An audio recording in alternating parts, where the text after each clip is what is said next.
Merci Madame la Présidente, Monsieur le Ministre, chers collègues. Écoutez, je n'avais pas prévu de faire cette intervention sur ce thème, mais comme le Président Marlex a eu l'élégance de souligner mon début de carrière chez le General Electric, je vais faire le lien avec le texte que nous avons aujourd'hui.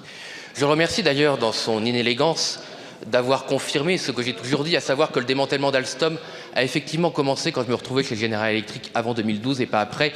Tous ceux qui ont essayé de me faire passer pour un fou depuis des années en disant que ça avait commencé après mon départ en auront pour leur argent.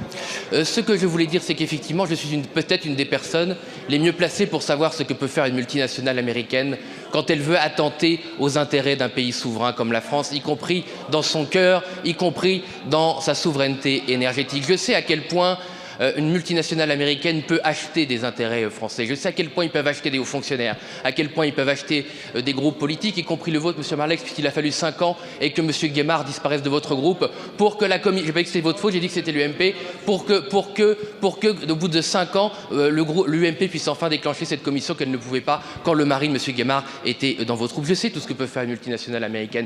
Je sais qu'elle peut même acheter des fonctionnaires dans les cabinets ministériels. Vous pouvez être reçu par le cabinet de Monsieur Montebourg, amener des documents au cabinet de Monsieur Montebourg et ces documents disparaissent dans les couloirs de Bercy et la personne qui vous a reçu devient quelques années après un banquier d'affaires dans une banque américaine sans que cela ne pose de problème à personne, sans que des problèmes déontologiques soient posés à personne. Et quelques années après, quand vous pouvez demander aux personnes en charge de la déontologie pourquoi ils ont accepté que cette personne qui était en charge de la défense d'Alstom soit nommée dans une banque américaine qui a gagné de l'argent sur le démantèlement d'Alstom, on vous dit que tout était normal, que tout ça est du passé, qu'on ne va pas quand même revenir sur le passé, qu'on ne va quand même pas laver le linge sale de la France devant les Français. Eh bien moi je laverai toujours le linge sale de la France et des élites françaises devant les Français car ils méritent la vérité. Et peut-être qu'un jour nous aurons la vérité d'Alstom. Peut-être qu'un jour le parquet national financier pourra établir si oui ou non M. Macron a été un agent des États-Unis pour vendre Alstom, a été un agent pour liquider Technip et l'affaire. Peut-être qu'on le saura, peut-être qu'on le saura.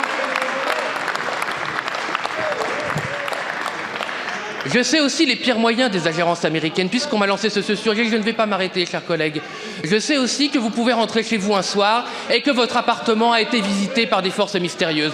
Je sais que vous pouvez rentrer chez vous une deuxième fois un soir et que votre appartement a encore été visité par des forces mystérieuses, que vos documents ont disparu, que vos ordinateurs ont disparu, mais que votre argent est resté là, que tout ce qui a de la valeur de votre argent est resté là. Et quand vous allez voir la police, on vous dit « mais c'est sans doute des gitans qui sont passés dans votre appartement ». Bien sûr, les gitans qui ont fait un feu de joie avec les documents que vous pouviez avoir. Je sais aussi qu'est-ce que ça peut faire, et mon collègue Thomas Ménager est là derrière moi, c'est lui qui m'a récupéré, qu'un soir, non mais ça peut vous intéresser peut-être, car c'est la vérité, chers collègues, qu'un soir, vous quittez le travail à 22 h un samedi soir, et puis vous êtes pris dans une rue sombre, vous êtes agressé au couteau, vous êtes mis à terre, quelqu'un qui parle anglais vous enfonce sa lame dans la paupière en vous disant que si vous allez voir la police, il va vous tuer. Et voilà, ça vous fait rire? Ça vous fait rire? C'est ce qui m'est arrivé.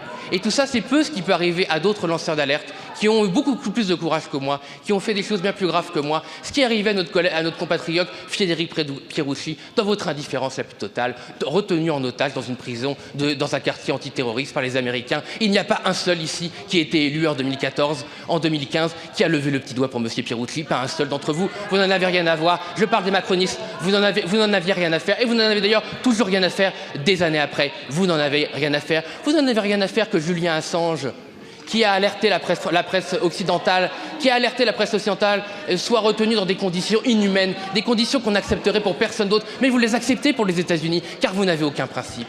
Vous passez votre temps à parler des ingérences étrangères, vous vous fichez bien du pouvoir du Qatar, vous vous fichez bien du pouvoir de l'Arabie Saoudite. Oui, bien sûr, la Russie est un régime autoritaire, mais qu'est-ce que le régime saoudien? Un régime qui condamne à mort en crucifiant les gens et leur coupant la tête. Vous trouvez ça formidable? Vous trouvez que ça mérite de faire un selfie avec le prince dirigeant de l'Arabie Saoudite? C'est ça vos principes? Vous n'en avez aucun.